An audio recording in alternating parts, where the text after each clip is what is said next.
The entire sequence is started with a movement in front of the PIR sensor, but I don't have the timing exactly right. These little pots are kind of fiddly to get in just right. But without further ado, here we go.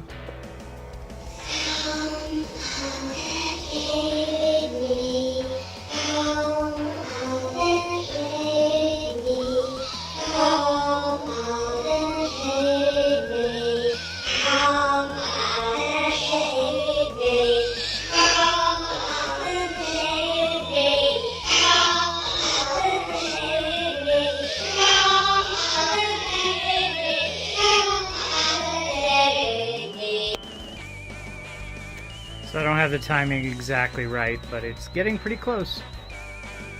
I hope you enjoy that. Thank you guys very much. If you like this video or any other videos that I do, please like and subscribe. I appreciate it. Thank you very much.